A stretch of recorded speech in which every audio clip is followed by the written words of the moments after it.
안녕하세요. 역사 돋보기입니다. 한국사를 논할 때 기본적으로 고조선부터 시작해서 고구려, 백제, 신라, 고려, 조선 이렇게 대여섯의 국가들을 이야기하는데 이렇게만 나열하면 서운해야 할 국가들이 있죠. 그 중에서도 가장 서운해야 할 국가는 발해가 아닐까 합니다. 우리나라 역대 역사에서 각 국가별로 가장 대중적으로 잘 알려진 왕들을 딱 한 명씩만 뽑으라고 하면 발해만 유일하게 그 시조가 뽑힐 것 같은데요. 우리나라 역대 시조들 중 가장 멋있는 이름인 것 같은 대조영입니다.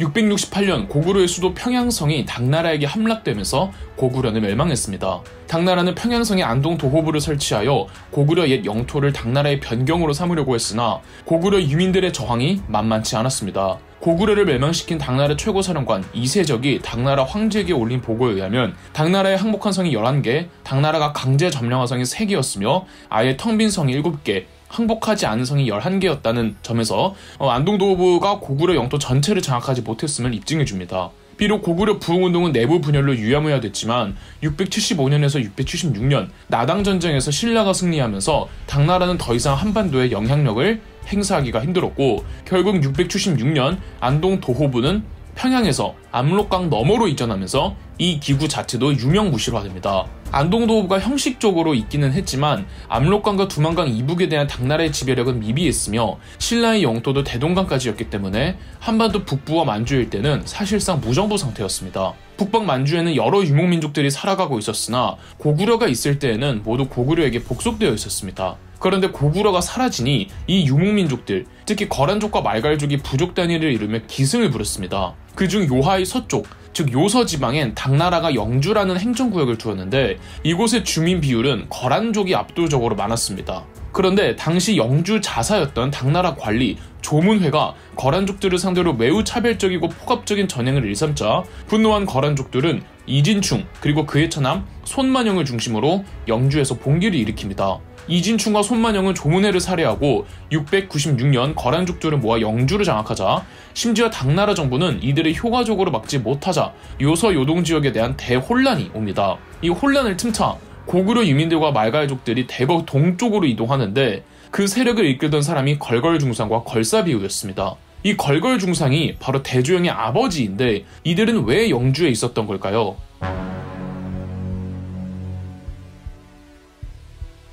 (668년) 고구려의 멸망 후 당나라는 고구려 유민들의 저항의 싹을 자르기 위해 고구려 유민들을 중국 본태로 강제 이주시키는 정책을 강행했습니다. 말갈족을 비롯해 여러 소수민족들도 있었는데 이들도 모두 고구려 유민들과 함께 중국으로 강제 이주당하기도 했습니다. 아마 걸사비와 걸걸중상 등도 이때 영주로 이주한 게 아닌가 싶습니다.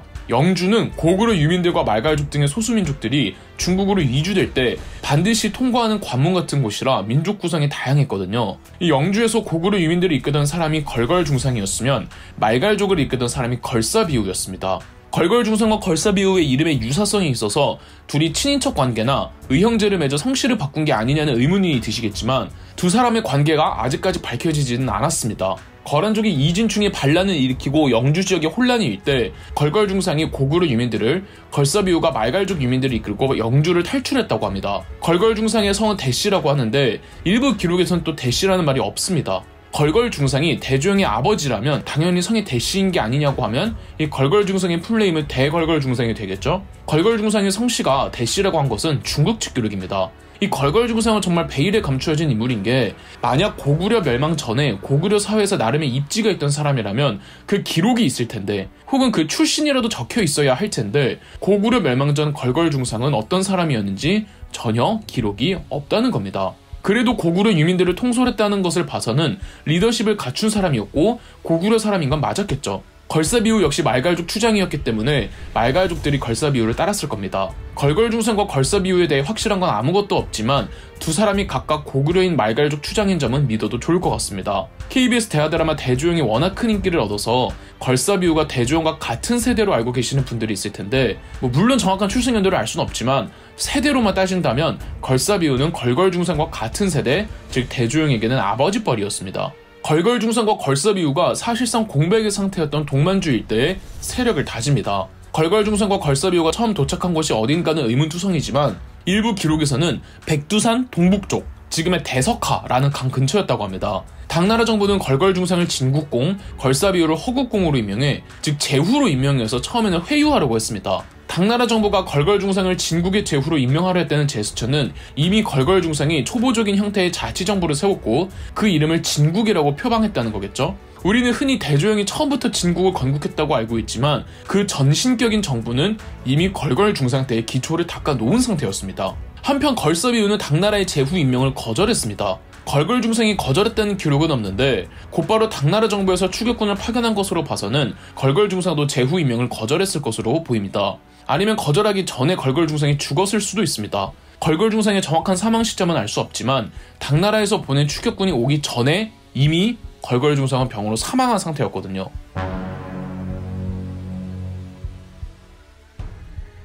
당나라의 회유책이 거절당하자 당나라 정부는 곧바로 추격군을 편성했습니다. 추격의 총지휘관은 거란족 출신의 당나라 장수 이해고였습니다. 걸걸중상과 걸사비우가 영주를 탈출할 수 있었던 직접적인 계기가 되었던 사건, 이진충의 난이 있었잖아요. 이진충과 그의 차남 손만영은 영주자사 조문회를 죽이고 영주성을 함락시켰죠. 이해고는 이 손만영의 부장이었습니다. 이진충은 반란을 일으키고 얼마 안 돼 병으로 사망하고 손만영이 반당 세력을 지휘하고 있었습니다. 그런데 이진충의 아들이 왜 자기가 아니라 손만영이 거란족을 지휘하는 부족장이 되냐며 불만을 품고 더 북방에 있던 돌궐족에게 투항해버렸죠. 여기에 당나라 정부가 돌궐족에게 손만영을 공격해달라는 정치적 거래를 제안했고 돌궐족은 손만영을 공격해 큰 타격을 주었습니다. 돌궐족의 공격에 탄력받은 당나라 정부도 자체적으로 토벌군을 꾸려 손만영을 공격했으나 되려 골짜기에서 유인책에 당해 괴멸되어 버리는데 이 작전을 수행한 사람이 다름 아닌 이해고였습니다. 손만영과 이해고는 베이징 근처까지 진격을 했는데 돌궐족이 거듭 공격해준 탓에 결국 697년 거란족 반란군은 1년여 만에 소멸되고 손만영은 도주하다가 부하에게 피살당했습니다. 그리고 이해고는 당나라 정부에게 항복했죠. 설령 적이라고 하더라도 민족을 불문하고 항복한 장수나 인재에 대해 개방적이었던 당나라 정부는 이해고를 중용했습니다. 마침 걸걸중상과 걸사비우 등이 고구려 유민들과 말갈족을 병합해 자치정부를 세우려고 하자 당나라 정부는 698년 이해고에게 토벌 명령을 내렸던 거죠. 걸걸중상 사후 고구려 유민 말갈 연합정부를 이끌던 걸사비우가 이해고의 추격군과 싸우던 중 전사하고 맙니다. 걸사비우까지 죽자 이제 고구려 유민 말갈 연합정부는 걸걸중상의 아들이라고 기록되어 있는 대조영이 이끌게 되었습니다. 걸사비우의 패전 후 더 이상 본래 근거지에 있기 힘들다고 판단한 대조영은 무리를 이끌고 더 동쪽으로 나가려고 하죠. 대조영은 무작정 도망가는 것보다는 추격군을 격퇴하는 것이 우선이라고 생각해서인지 이해고의 추격군을 천문령이라는 깊은 골짜기로 유인해냈습니다. 천문령 전투의 구체적인 전개 과정은 어디에도 기록되어 있지 않고 그저 이해고가 이끄는 추격군이 천문령에서 대조영의 군대에게 크게 패배했고 이해고는 겨우겨우 탈출했다고 합니다.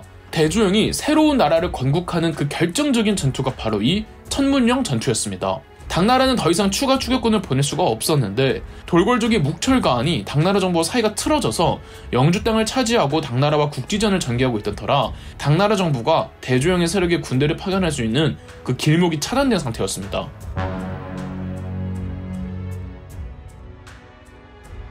(698년) 지금의 중국 길림성 돈화시에 도착한 대조영과 그 세력은 동모산에 도읍을 정하고 국가를 선포했으니 초기 국명은 진국이었습니다. 원래 이 세력을 이끌었던 걸걸중상과 걸사비우 사후 고구려 유민과 말갈족 연합 세력을 하나의 구심점으로 몰 필요가 있던 대조영은 계승의식을 내보이고자 일부러 국명을 진국으로 유지한 듯합니다. 그러나 대조영도 아버지의 영향력으로부터 벗어나고 싶기도 했고 본인이 국가의 시조로 거듭나기 위해서는 국명을 계속 진국으로 유지할 시 그 시조는 자기가 아닌 아버지 걸걸중상이 되기 때문에 곧바로 국명을 발해로 바꾸었습니다. 그리고 발해의 시도 대조영을 고왕이라고 부르죠. 발해가 건국되었다는 소식이 동아시아에 퍼지자 고구려 유민들과 만주의 다른 소수민족들이 삼삼오오 모여들었고 점차 발해의 덩치도 커지게 되었죠.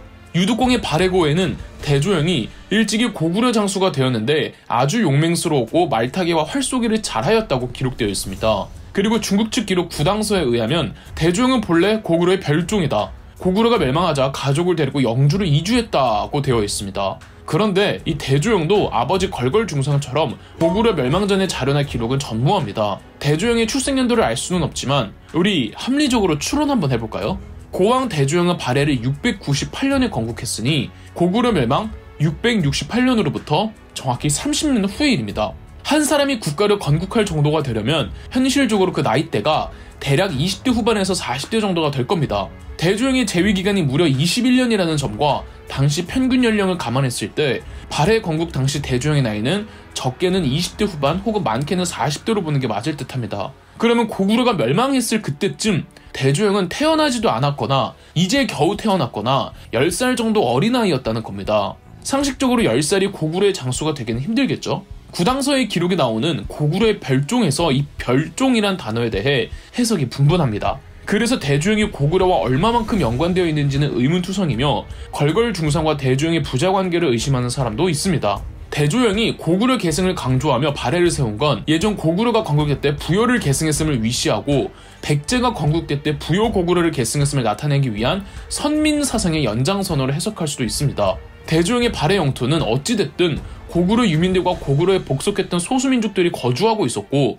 이들을 전부 끌어들이기 위해서는 의도적으로 고구려를 계승할 수밖에 없었던 거겠죠. 실제 이렇게 발해가 건국이 되자 다른 지역의 고구려 유민들과 소수민족들이 대거 발해로 유입이 됩니다. 발해는 상당히 빠른 속도로 내부적인 행정 시스템을 갖추어 나가는데 이는 고구려가 멸망당한 지 겨우 30년이 지난 시점이라 아직까지 많이 남아있던 고구려 지배층 출신들이 대거 발해의 지배층 집단으로 그대로 옮겨졌기 때문입니다. 함께 나라를 건국한 말갈족 출신들은 극소수에 불과를 했고 대부분의 말갈족들은 발해라는 나라의 피지배층이었습니다. 그래서 발해 출신 인물들 중에는 고구려 당시 가장 보편적인 성씨였던 고씨가 많습니다.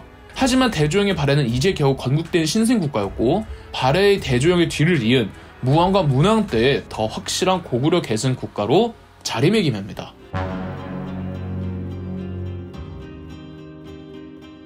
발해는 고구려계 유민들과 말갈계 피지배층들이 모여 만든 국가잖아요. 그런데 이 말갈족도 당시에는 크게 9개의 부족이 있었습니다. 발해 건국에 참여한 말갈족은 송말말갈이었습니다. 다른 말갈족 부족들도 대부분 발해로 유입됐지만 발해 정권에 가장 반발했던 말갈족이 지금의 블라디보스토크에 거주하던 흑수말갈이었습니다. 흑수말갈은 발해라는 국가를 매우 위협적인 존재로 인지하여 당나라와 교류하며 당나라와 흑수말갈 사이에 낀 발해가 정치적으로 양쪽에서 압박을 받고 있었습니다. 기록에는 발해 무왕의 신하들에게 이렇게 말을 했다고 하는데요. 흑수말갈이 처음에는 우리에게 길을 빌려 당나라와 통교하게 되었고 지난번 돌궐에게 토둔을 요청할 적에도 모두 우리에게 먼저 알렸다. 그런데 지금 당나라의 관리를 요청하면서 우리에게 알리지 않았으니 이는 반드시 당나라와 함께 앞뒤에서 우리를 공격하려는 것이다.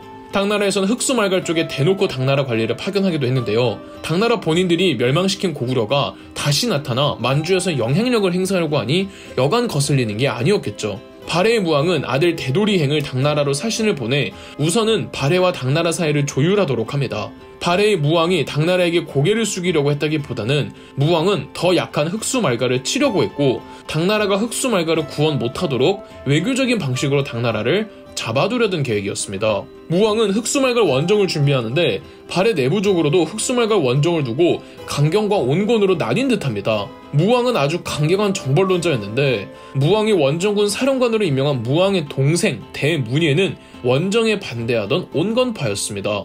흑수말갈 자체가 문제가 아니라 흑수말갈을 건드리면 이는 당나라를 건드리는 것이고 이제 겨우 터전을 잡은 발해가 당나라와 전면전을 벌이는 건 대단히 위험하다고 말이죠. 흑수말갈이 당나라의 관리를 요청하였다 하여 우리가 공격한다면 이는 당나라를 등지는 셈이 됩니다. 당나라는 대국으로 군사가 우리보다 10,000배나 되는데 그들과 원한을 맺는다면 우리는 곧 망할 것입니다.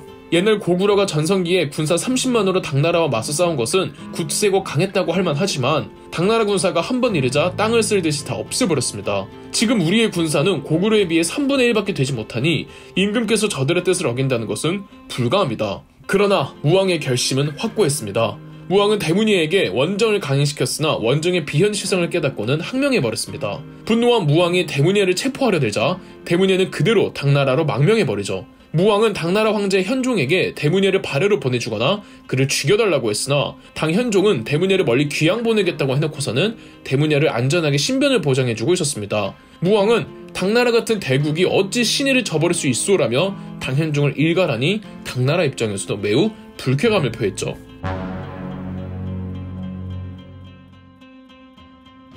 이렇게 발해와 당나라 사이가 점점 나빠집니다.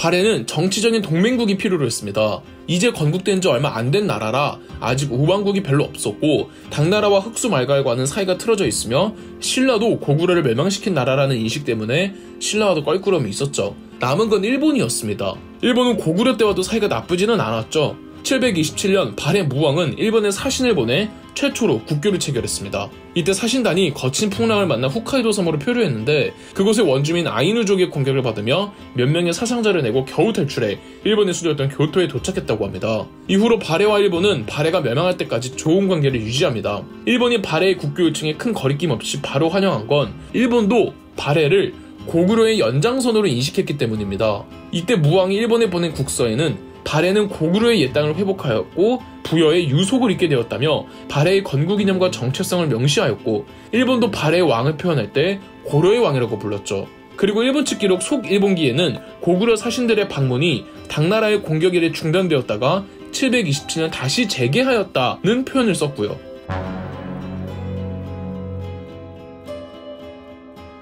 한편 당나라와 발해의 사이는 하루가 멀다 하고 멀어지고 있었습니다. 무왕은 무왕 나름대로, 당현종은 당현종대로 서로의 무례함에 화를 내고 있었고 당현종은 무왕에게 달래는 서신을 보내지만 내용은 협박에 가까웠습니다. 일본과도 국교를 체결한 무왕은 곧바로 전쟁 준비에 돌입했습니다. 우선 무왕은 기존의 수도인 동모산이 수도로서는 지리적으로 그리고 행정적으로 부족함을 깨닫고는 오늘날 연변 조선족 자치주 근처 허름시 서구성인 중경 현덕부로 수도를 옮겼습니다. 무왕은 고구려가 당나라에게 당한 이유 중 하나로 지나치게 수세적이어서라고 생각했습니다.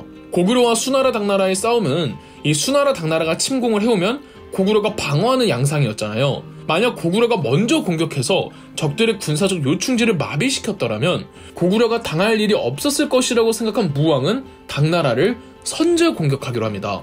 732년 무왕은 장문유 장군에게 수군을 이끌고 산둥반도에 상륙 후 등주를 공격했습니다. 등주는 당시 중국 산둥반도에서 가장 큰 항구 중 하나로 무역항인 동시에 당나라 수군의 기지가 있던 군사적 기능도 수행하던 곳으로 역사적으로 중국이 한반도를 칠 때 언제나 중국 수군은 이곳 산둥반도에서 출발을 한답니다. 이곳을 발해군이 공격해서 점령을 했고 장문유 장군은 등주 자사 위준을 죽이기까지 했습니다.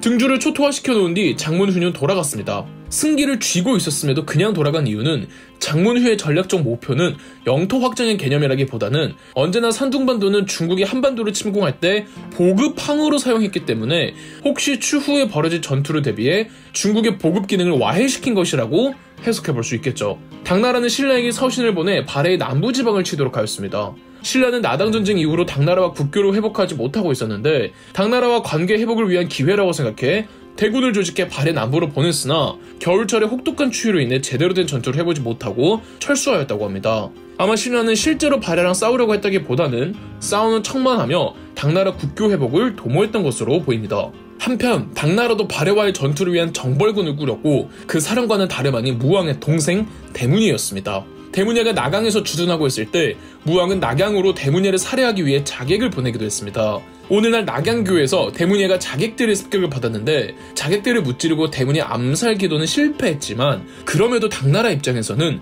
적국의 자객들이 낙양까지 침투했다는 사실을 가만둘 수 없었죠. 당나라군이 군사행동을 벌일 것을 짐작한 무왕은 이번에도 선제 공격을 하기로 합니다. 이번엔 무왕이 직접 친정하는 발해의 육군이 육로로 만리장성까지 진격하는데 733년 만리장성 인근의 마도산 전투에서 당나라와 발해군이 맞붙었고 발해의 무왕이 대승을 거둡니다.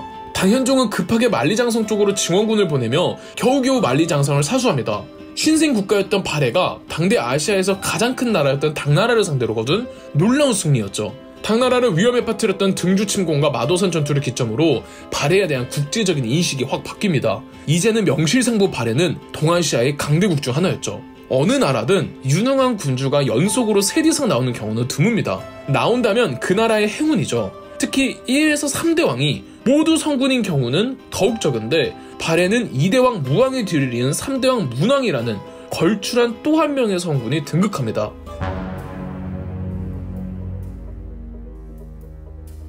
발해 문왕은 즉위하면서 대흥이라는 독재적인 연호를 사용하였습니다. 문왕은 평화의 군주였습니다. 발해 무왕 때 발해가 당나라와 전쟁을 벌이는 등 적대적 관계였지만 무왕 제2 후반기에는 사신을 보내며 화친을 맺습니다. 그러나 이것이 양국의 대외적인 교류를 했다기보다는 싸운 거에 대한 화해 정도였습니다. 당나라와의 본격적인 친선 교류를 문왕 때 이루어졌죠. 중국 측 기록을 보면 발해 문왕이 당나라의 사신을 굉장히 많이 보낸 것을 알 수가 있습니다. 그렇다고 당나라와 발해 사이에서 상하 관계가 이루어진 건 아닙니다. 발해 무왕 때 2번이나 전쟁에서 패배하면서 당나라는 결코 발해를 무시하지 못했습니다. 발해 무왕이 발해의 국력과 위상을 높여주었기에 발해 문왕은 당나라와 상호 존중을 하며 문화적인 교류를 이어갈 수 있었죠. 그리고 당시 당나라는 세계에서 가장 잘 나가는 국가였습니다. 다양한 세계의 온갖 문물들이 당나라로 녹아들었으며 당나라를 중심으로 여러 국가들이 서로 관계를 맺고 있었습니다. 오히려 당나라 중심의 세계 질서에 끼지 못하고 폐쇄적으로 문을 닫는 것이 바보 같은 일이었죠. 발해가 더 성장할 수 있던 요인으로는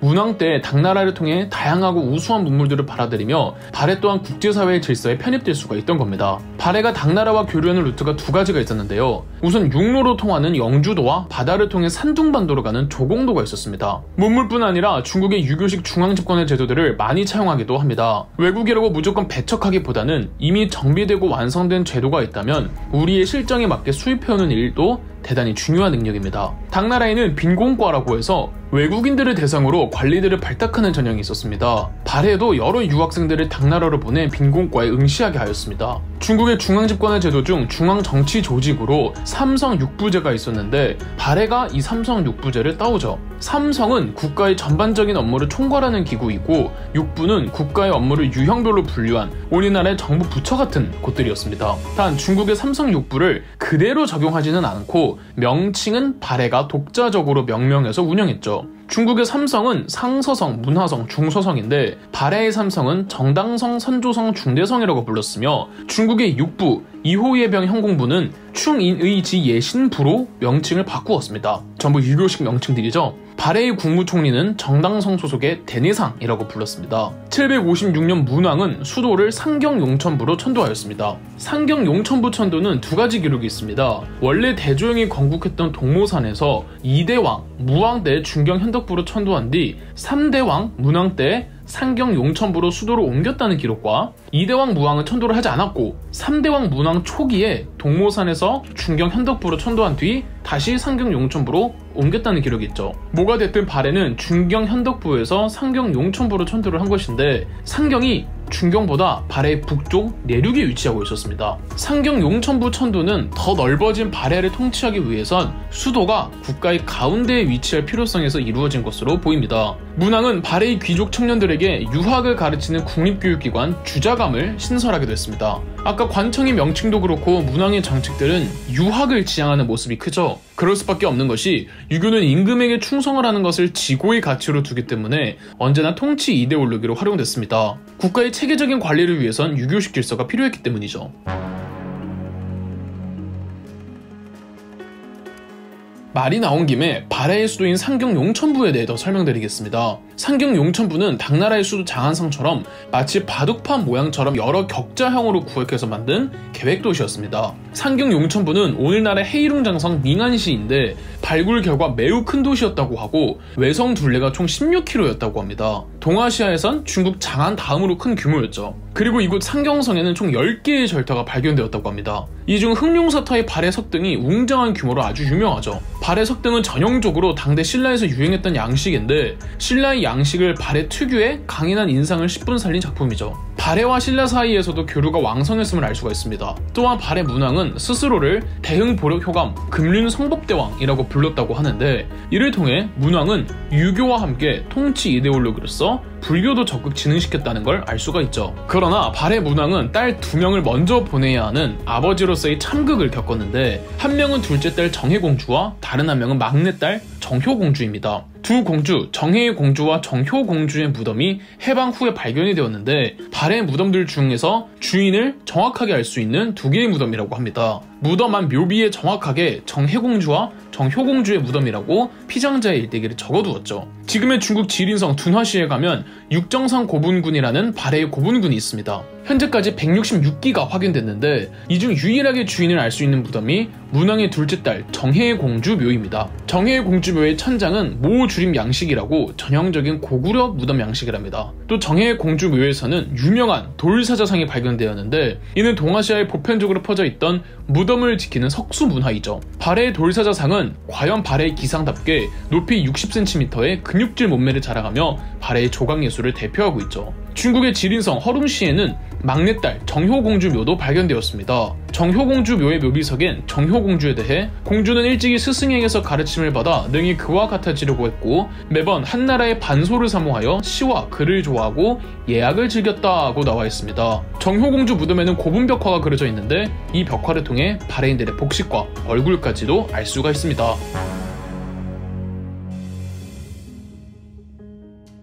문왕은 신라와도 적극적으로 교류하였습니다. 그간 신라는 고구려를 멸망시킨 국가라는 인식 때문에 양국의 사이가 서먹했는데 문왕 때부터 상설교통로 신라도를 설치하는 등 신라와 적극적으로 친선관계를 유지해갔습니다. 통일신라의 문인 최치원의 글을 보면 고구려의 남은 세력들이 백두산 북쪽에 모여 나라를 세우고 나라 이름을 발해라고 하였다는 말이 있는 것으로 보아선 이 신라도 발해를 제2의 고구려로 이해하였다고 볼 수 있습니다. 무왕 이래 국교를 체결한 일본과도 꾸준히 좋은 관계를 이어갔습니다. 동해를 통해 일본과 교류하는 일본도라는 루트도 있었습니다. 발해에는 총 5가지 대외교역 루트가 있었는데 앞서 말씀드린 당나라와 각각 육로와 해로를 교역하는 영주도와 조공도, 신라와 교역하는 신라도, 일본과 교역하는 일본도, 그리고 북방의 유목민족들과 교역하는 거란도가 있었습니다. 5가지 교역 루트의 중심에는 상경성에 있었으니 수도 상경성은 동아시아의 물산이 집결하는 대도시였을 수밖에 없겠죠. 그런데 무슨 이유에서인지 785년에는 동경용원부로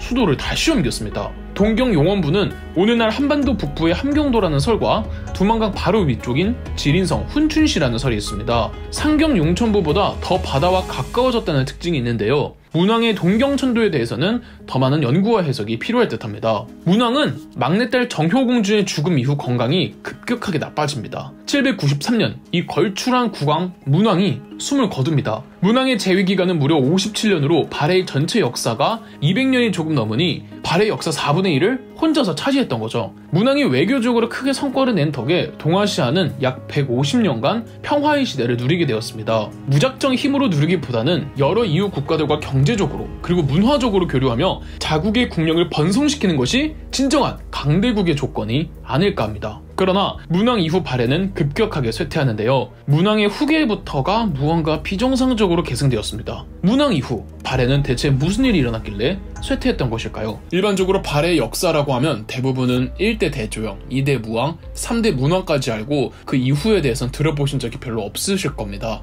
나중에 등장하는 발해 최전성기를 이끌었던 10대왕, 선왕이 유명하고 그 사이 4에서 9대왕 사이에 발해에 무슨 일들이 있었는지는 잘 알려져 있지 않죠. 잘 알려지지 않은 이유는 이 시기가 발해의 역사에서 일종의 흑역사였던 위기의 시기였기 때문에 그렇습니다. 문왕에게는 아들 대갱림이 태자로 책봉되어 뒤를 이어야 했지만 요절하였다고 합니다. 그래도 대갱림에게는 아들 대화여가 있었습니다. 아들이 없고 손자가 있다면 그 손자가 차기 국왕의 서열 1위랍니다. 그런데 무슨 일인지 문왕의 뒤를 이은 국왕은 손자 대화여가 아닌 문왕의 친척 동생 대원이가 4대왕 패왕으로 즉위합니다. 시호가 패왕이라니 뭔가 어감이 별로죠? 중국측 기록에는 대원이가 폭정을 하자 국인이 앙심을 품고 그를 죽였다고 나와 있습니다. 패왕이 학정을 일삼자 신하들이 그를 내쫓았다는 건데요. 패위되었다고 해서 패왕이라는 불명의 시호가 붙은 겁니다. 그리고 원래 문왕의 뒤를 이으려고 했던 문왕의 손자 대화여가 5대왕 성왕으로 즉위합니다. 5대왕 성왕은 수도를 동경용원부에서 상경용천부로 다시 옮깁니다. 이전 영상 발해의 역사 3부에서는 문왕 재위 후반기에 왜 갑자기 상경에서 동경으로 천도했는지 설이 분분하다고 말씀드렸죠. 문왕 말년에 실세가 된 패왕이 자신의 권력 기반지인 동경으로 수도를 강제로 옮겼다가 패왕이 폐위되고는 5대왕 성왕이 자신과 할아버지의 권력 기반지인 상경으로 다시 돌아왔다는 해석도 있습니다. 그런데 5대왕 성왕은 재위기간 1년을 채워보지 못하고 죽었고 아들이 없던 바람에 그의 삼촌이었던 대숭린이 6대왕 강왕으로 즉위하였습니다. 강왕이 성왕의 삼촌이고 성왕은 또 요절해서 강왕의 즉위 과정이 석연치 않다고 보시는 분들이 많습니다. 실제로 동서고금에 삼촌이 다음 왕위를 잇는 과정이 정상적인 경우는 별로 없잖아요. 그럼에도 강왕은 15년이라는 짧지 않은 재위 기간에 4에서 5대 때의 혼란스러운 발해를 나름 안정적으로 수습한 왕으로 평가받습니다. 그래서 7에서 9대까지 3명의 왕이 전부 6대왕 강왕의 아들들입니다.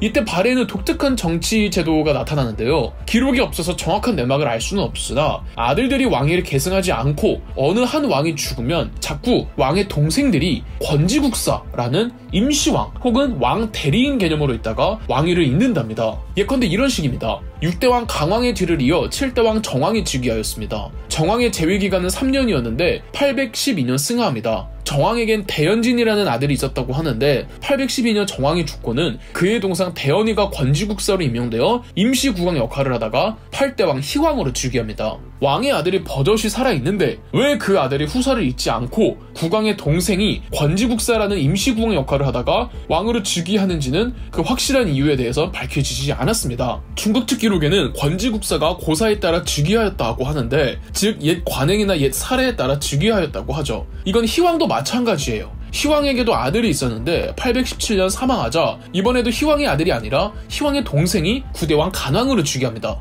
이래서 6대왕 강왕의 세 아들들이 연달아 왕위를 차지한 겁니다. 6대왕 강왕은 아들 셋을 왕으로 만들 만큼 좋은 아버지였구나가 아니라 무언가 발해의 국왕 계승 방식이 비정상적으로 돌아갔다는 뜻이 됩니다. 발해의 4에서 9대왕 6명의 왕들 중 4명이 선대왕의 삼촌들이었고 나머지 2명들도 문왕의 친척 동생과 손자가 싸운 것이기 때문에 793년에서부터 818년까지 약 25년간 단 한 명의 발해 왕도 정상적으로 즉위하지 못했다는 뜻입니다. 이토록 발해 내부적으로 어수선한 상황에서 만약 외국의 침입이 있었더라면 발해는 절체절명의 위기를 맞이했을 겁니다. 다행히 외국의 침공이 없었어요. 이는 3대왕 문왕 이래 동아시아의 평화의 시대가 찾아왔기 때문입니다. 물론 각 나라별로 내부적으로 문제가 많았을지라도 그럼에도 150년간의 평화 덕에 동아시아에 큰 전쟁이 없었고 덕분에 발해가 혼란스러운 내부적인 상황에서도 큰 환난 없이 외교 정책에 노력하며 국가가 이어질 수 있었던 겁니다. 덕분에 10대왕 선왕의 때에 이르러 발해가 최전성기를 맞이할 수 있었죠.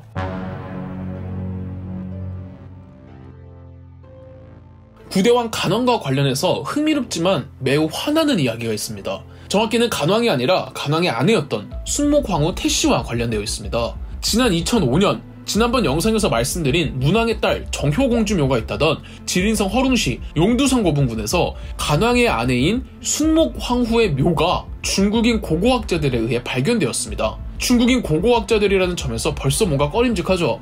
순목황후의 무덤 안에는 피장자에 관해 적힌 묘지가 있었는데 이 묘지에서 순목황후 태씨의 무덤이라고 기록이 되어 있었죠. 덕분에 발해의 고분군 중 주인을 알 수 있는 고분이 하나 더 늘어난 겁니다. 이 자체로는 매우 기쁜 소식이지만 순목황후 무덤의 발굴 사실이 한국에 전해진 것은 발굴이 되었던 2005년으로부터 4년이나 지난 2009년이었습니다. 중국 고고학 보고서를 통해 알려졌죠. 그러나 이 중국 고고학 보고서에서는 묘지의 전문을 공개하지 않았습니다. 그저 피장자의 존재만 밝힐 뿐이었죠. 순목황후의 황후라는 명칭이 문제가 되었습니다. 왜일까요? 현대에 와서 중국 정부는 동북공정을 통해 고구려와 발해가 중국의 지방정권이었다고 주장합니다. 하지만 저 오랜 고대 사회에서 중국의 지방정권은 황제 혹은 황후라는 칭호를 사용하지 못합니다. 발해의 가독부들이 황제라는 칭호를 사용했는지 안 했는지를 두고 중국 학계와 한국 학계가 부딪히는데 무덤에서 황후라는 워딩이 나왔기 때문에 발해의 왕과 왕비가 황제와 황후라는 칭호를 썼음이 밝혀져 버린 겁니다. 이러니 중국 측에선 순목황후 고분 발굴에 대해 함구하고 있으며 발굴한 고고학 출토품에 대해서도 극비리로 감추며 공개하지 않고 있습니다. 사진마저도 제한적으로 공개하고 있죠. 현재 유적지에 접근조차 불가능하다고 합니다. 그나마 공개된 순목황후 묘의 극히 일부의 출토품을 보면 발해의 금제 관장식에 주목해야 됩니다. 고구려의 유물인 조우관과 비교해보면 양식이 아예 동일하다는 것을 누구나 알 수 있습니다. 또 비슷한 양식의 출토품을 찾아보자면 신라의 천마총 금제관식이 상당히 모습이 유사합니다. 세 유물 모두 새의 깃털 혹은 날개를 상징하는 모양으로 이러한 양식의 유물은 중국 본토에는 전혀 나타나지 않습니다. 지금까지도 중국이 순목황후 태씨의 무덤을 공개하지 못한다는 건 현재까지 출토된 유물과 묘지의 내용들이 전부 중국 측 동북공정을 반박할 수 있는 자료이기 때문이겠죠. 간왕의 부인인 수묵황후 태씨의 무덤 외에도 3대왕 문왕의 아내인 효이황후의 무덤도 같이 발견되었는데 이곳의 고고학 성과와 출토품은 수묵황후 태씨보다 더 많이 통제되고 있습니다.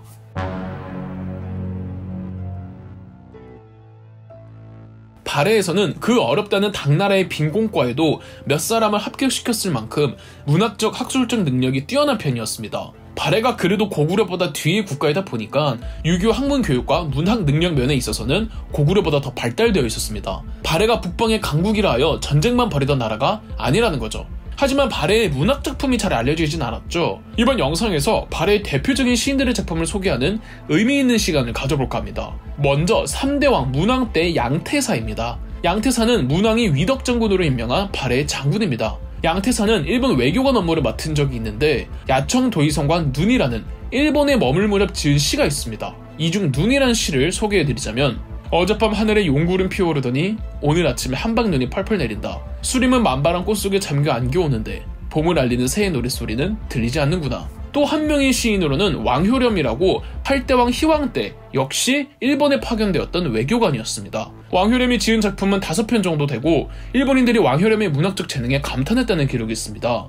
꽃나무 봄을 맞아 곱게도 피었구나. 갓 피어 웃는 듯 소리만은 안 들리는구나. 주인이 날마다 꽃까지 꺾어주어 나에게 안겨줄 꽃이 남아있겠는지. 문학 연구자들은 발해의 문학이 고구려 문학의 전통을 계승 발전시킨 것이라고 말한답니다. 이렇게 잘 알려지지 않은 4에서 9대왕 사이의 발해 이야기를 해드렸는데 이제 또 한 명의 유명한 왕이 출연할 차례입니다. 발해의 최전성기를 일으켰던 발해 역사상 최고의 군주 다름 아닌 10대왕 선왕. 10대왕 선왕의 본명은 대인수, 9대왕 간왕이 죽었을 때 대인수가 이번에도 권지국사가 되어 대리국왕으로 있다가 818년 선왕으로 즉위했습니다. 선왕은 즉위와 함께 건흥이라는 독자적인 연호를 사용하고 곧바로 대회 원정에 나가 818년에서 820년 사이에 말갈족들을 토벌합니다. 아마 무왕 문왕 이후 발해가 잠시 주춤거릴 때 발해의 집에서 벗어나려고 했던 말갈족들을 다시 선왕이 복속시킨 것으로 보이며 무엇보다 말갈족 부족들 중 발해 정권의 가장 적대적이었던 흑수 말갈까지 복속시킵니다. 더불어 그간 발해의 중심지는 동만주 일대였습니다. 이 동만주 말고 만주에서 중국으로 넘어가는 요동 지역이 있잖아요. 고구려의 중심지는 원래 이곳 요동이었습니다. 따라서 이 지역엔 고구려 유민들의 후에 인구 집중도가 높은 편이었죠. 이 무왕 문왕 때 이미 이곳을 발해의 영토로 흡수하긴 하지만 발해의 수도들이 요동으로부터 멀리 떨어져 있고 또 발해가 25년 정도 내부적으로 혼란스러웠기에 이 지역 지배력이 심히 약해져 있었습니다. 선왕이 다시금 요동 지역을 안정적으로 평정합니다. 거란족의 역사를 서술한 요사에는 고구려 멸망 후 요동 지역에 고구려 유민들이 건국한 소고구려라는 작은 나라가 있었다고 합니다. 아직 소고구려의 실체를 장담할 수는 없지만 만약에 있었더라면 발해의 선왕 때 소고구려가 완전히 발해로 흡수 통합되었다고 볼 수 있죠. 발해의 10대왕 선왕은 엄청난 정복군주였습니다. 물론 2대왕 무왕도 정복군주였으나 무왕 때는 발해가 건국된 지 얼마 안 된 시점이었고 무왕이 넓혀놓은 영토도 4에서 9대왕 25년을 거치며 꽤 많이 위축된 상태였었거든요. 이곳을 선왕 때 다시 회복하고 더 영토를 넓혀놓았죠. 아쉬운 점은 발해 고유의 역사서가 없어서 발해 선왕의 구체적인 대회 원정까지는 알기 어렵다는 겁니다. 분명 말갈족이나 요동의 소고구려 외에도 더 많은 부족들을 통합했을지인데 디테일한 내용은 알 수가 없죠. 다만 중국 측 기록 신당서에는 발해 선왕의 영토 확장 사업에 대해 대인수가 잠옷바다 북쪽의 여러 부족을 토벌하여 크게 영역을 개척하였다고 나와 있습니다. 이런 정복군주이기는 했지만 당나라와는 사신을 주고받으며 좋은 관계를 유지해 갔습니다. 이처럼 발해 선왕 덕에 9세기 발해가 최대 영토를 구가하는 전성기를 누립니다. 한반도 북부는 물론 만주 전체와 블라디보스토크까지 아우르고 있었는데요. 전성기 때 발해 최대 영토는 당시 통일신라 영토의 5배 정도였고 고구려 최전성기 영토보다 1.5배 정도 넓었습니다. 한국 역사상 가장 영토가 넓은 국가의 시대였던 거죠. 발해 최전성기인 선왕 시절엔 중국 당나라가 발해를 해동성국이라고 불렀습니다. 이 해동이란 뜻은 중국 입장에서 외국인 한국에게 붙이는 별명으로 해동성국이란 이름 자체로도 당시 당나라는 발해를 중국의 지방정권이라고 인식하지 않았다는 결정적인 증거가 되고 있죠.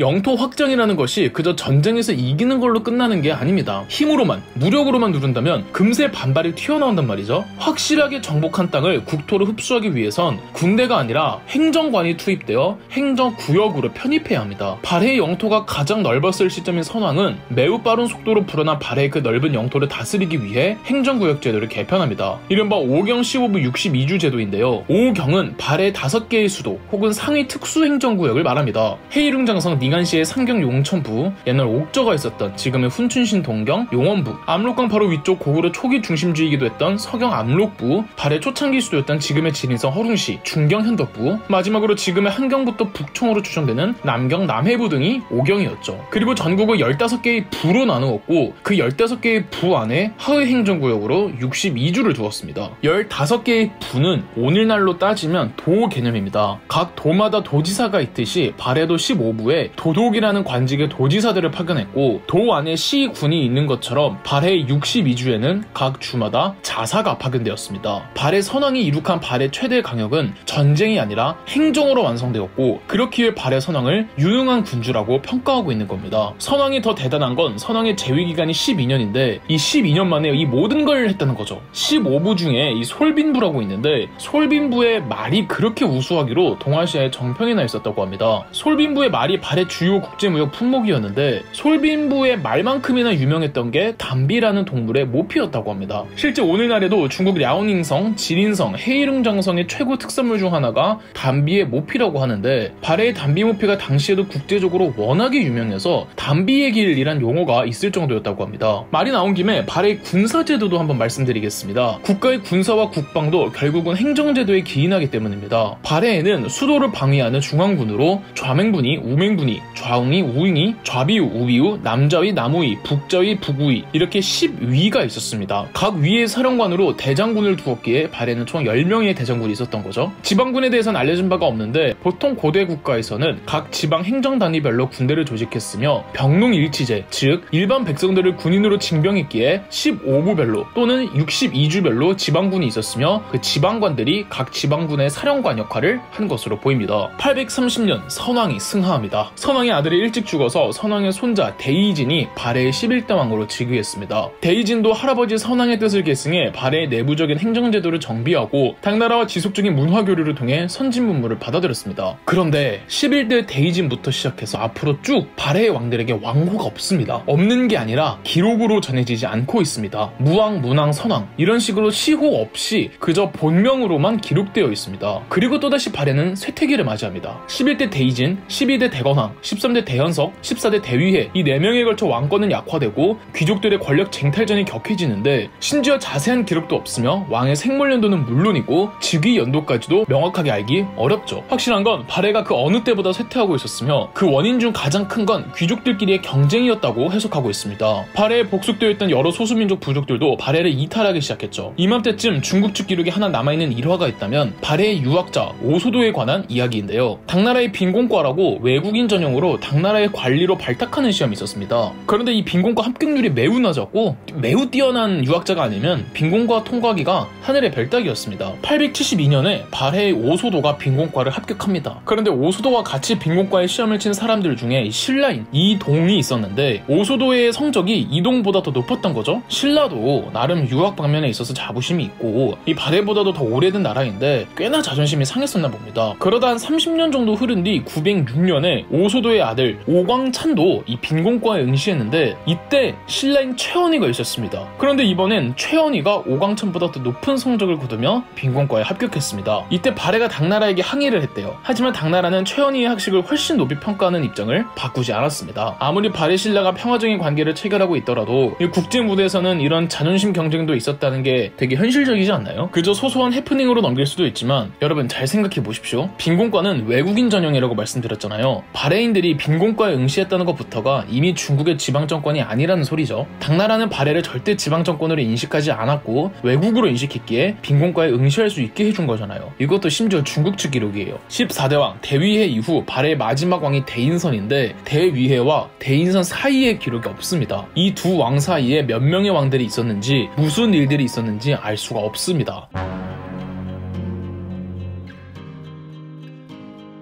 발해는 926년 멸망했습니다. 멸망의 직접적인 원인은 거란족 요나라의 침공 때문이었습니다. 동아시아의 150년간의 평화가 지속되다가 916년, 그러니까 발해 멸망 10년 전이죠. 거란족의 야유라부기가 황제에 올라 지금의 요동과 요서를 장악하며 요나라를 건국하면서 동아시아는 다시금 전운이 감돕니다. 국력을 키워가던 요나라는 중국의 북방 왕조와 발해를 위협해왔습니다. 애당초 거란족이 세운 요나라의 출발지가 원래 발해의 영토였기 때문에 요나라 건국 자체부터가 이미 발해와의 싸움이었습니다. 발해와 중국이랑 동맹해서 요나라를 치면 안 되냐고요? 당시 중국은 당나라 멸망 이후 5대 10국 시대라는 분열의 시대였습니다. 그렇다면 신라에게 구원 요청을 하면 안 되냐고요? 이때 한반도도 후삼국 시대로 분열되어 있었습니다. 발해와 역사적으로 언제나 친하게 지내던 일본도 내부 사정이 좋지 못했습니다. 대인선이 외교적인 노력을 부단히 했지만 발해는 동맹을 요청할 국가가 없었어요. 시대의 운명이라는 게 있나 봐요. 발해 멸망 2년 전이었던 924년 대인선이 군대를 이끌고 요동으로 진격해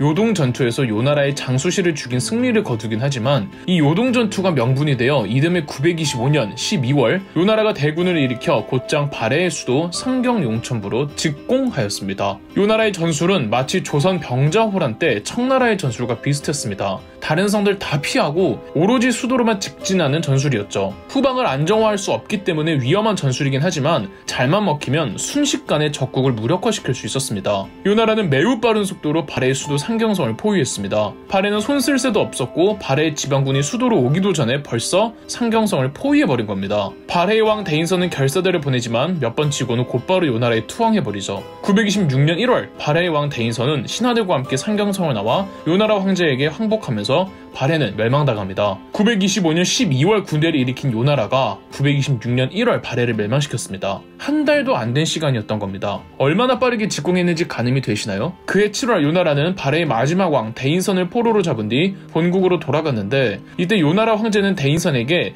자신이 타던 말의 이름 오로고라는 새로운 이름으로 개명시켰다고 합니다. 엄청 굴욕적이었죠. 한때 발해의 멸망을 두고 백두산이 분화해서 국력이 약해졌다는 설이 있었습니다. 발해가 멸망하던 10세기 초반으로 추정되는 화산재들이 실제 발견되었고 지질학자들의 백두산 주기를 보면 그때 분화가 있기는 했던 것으로 보이지만 나라 전체를 뒤흔들 정도의 큰 규모는 아니었던 것으로 보입니다. 발해의 멸망 원인을 두고 지배층 사이의 내분이라든지 말갈족과의 분열이라고도 합니다. 분명 지배층 내분이 없었던 건 아니지만 국가가 부패할 정도까지는 아니었던 것으로 보입니다. 말갈족의 이탈 문제 역시 대인선 이전에 이미 발해의 국력이 선왕 때만큼의 위력을 보여주지 못하면서 서서히 이탈을 해가고 있었습니다. 지배층인 내분과 말갈족의 이탈 현상이 분명 발해 멸망에 영향을 주긴 했지만 그럼에도 발해 멸망의 가장 직접적인 원인은 요나라의 풀악셀 침공 때문이었죠. 발해 멸망에 따른 당시 한반도 반응은 어땠을까요? 나라 구실 못하고 있던 신라나 발해와 멀리 떨어져 있던 후백제의 경우 발해 멸망에 크게 신경을 쓰지 않았겠지만 왕건의 고려는 매우 기민하게 반응했습니다. 발해 멸망 전 거란족이 발해의 영토에 요나라를 세우고 발해를 위협하면서부터 압록강과 두만강 이북 일대의 많은 전쟁 난민들이 고려로 유입해 들어왔습니다. 물론 고려가 인접해 있는 국가였지만 더 근본적인 이유는 발해인들은 고려가 고구려의 계승 국가이기 때문에 동족 의식을 갖고 부담 없이 고려로 들어왔던 겁니다. 고려의 태조 왕건도 발해 난민들을 적극적으로 수용해주는 정책을 펼치고 있었고요. 발해 멸망 이후에도 마찬가지였습니다. 발해가 멸망하고는 무려 10만 명의 유민들이 고려로 들어왔습니다. 발해의 지배층인 경우 발해 때의 사회적인 지위와 최대한 동등한 벼슬을 태조 왕건이 하사했다고도 합니다. 이 발해 유민들 중 가장 유명한 사람은 발해의 마지막 태자 대광현일 겁니다. 고려사 기록에는 발해국 세자인 대광현이 수많은 무리를 거느리고 투항해오자 왕계라는 이름을 내려주고 종실의 족보에 올렸다. 또 특별히 원보 벼슬을 주어 백주를 지키면서 집안 제사를 지내게 했다. 따라온 막류들에게도 벼슬을 주고 군사들에게는 토지와 집을 차등있게 내려주었다고 나와 있습니다. 고려의 태조왕건이 이토록 발해 난민들과 유민들을 우대해준 건 고구려를 계승했다는 건국 이념상 어쩔 수 없는 선택이었고 더불어 고려도 발해를 고구려의 계승국으로 인식하고 있다고 알 수 있죠. 동아시아에서는 한 나라의 왕조가 멸망하면 그 다음 왕조가 망한 나라의 역사서를 만들어주는 게 국룰입니다. 고려시대 때 김부식이 고구려 백제 신라 삼국사기를 작성했고 조선시대 초에 고려사와 고려사 저료를 만든 것처럼 말이죠. 하지만 고려는 삼국시대의 역사서만 작성하고 발해사를 정리해주지는 않았습니다. 어쩌면 고려를 유일한 고구려의 계승국으로 위시하고 싶었던 걸지도 모르죠. 참고로 대조영의 후예들인 발해 왕실은 지금도 계십니다. 한국에서 태시성을 가지신 분들은 전부 발해 왕실의 후손들입니다.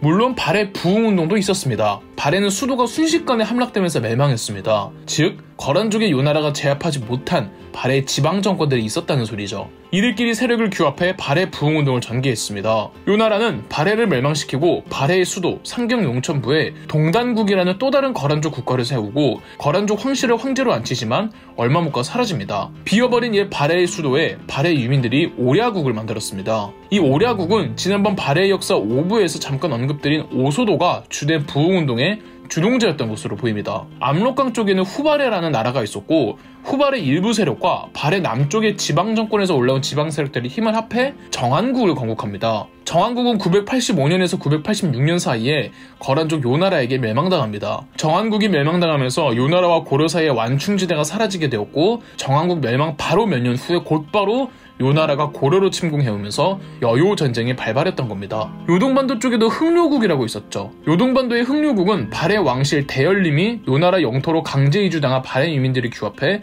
독립한 나라로 보입니다. 흥묘국은 1029년 독립한 국가로 발해 멸망으로부터 시간이 꽤 흐른 뒤죠. 세 차례에 걸친 여요 전쟁이 다 끝나고도 한참 이후입니다. 그러나 작은 국가에 불과했고 1031년 요나라에게 멸망당합니다. 중간에 흥묘국에서 고려에게 구원 요청을 했지만 당시 고려의 8대왕 현종은 응해주지 않았습니다. 세 차례의 요나라 침입을 모두 막아내고 이제 겨우 평화의 시대가 찾아왔기에 현종은 구태여 또 전쟁의 불씨를 키우고 싶지 않았을 겁니다. 요나라로부터 가장 멀리 떨어진 옛 발해의 수도에 세워진 오랴국은 꽤 오래 지속이 됩니다. 1022년 인근의 다른 부족 국가였던 천리국과 경쟁하면서 흥묘국이 쇠퇴하고는 기록이 뚝 끊깁니다. 그러다가 한참 지난 1114년 오랴국의 왕이 여진족에게 항복해왔다는 기록으로 보아 이때 완전하게 멸망된 것으로 추정됩니다. 오랴국 멸망 2년 후였던 1116년 발해의 유민으로 자칭하는 고영창이 옛 흥묘국이 있던 요동반도에 발해 부흥운동을 펼치며 대발해라는 국가를 세웁니다. 대발해는 발해 멸망으로부터 거의 200년이나 지난 시점이라 고영창이 얼마나 발해와 연관이 있는지는 잘 모르겠습니다. 대발해는 건국 5개월 만에 없어집니다. 몇십 년 만에 사라진 고구려나 백제의 부흥운동과는 달리 발해는 926년에 멸망하고 향후 200년간 만주 일대에서 흥기하는 국가들은 전부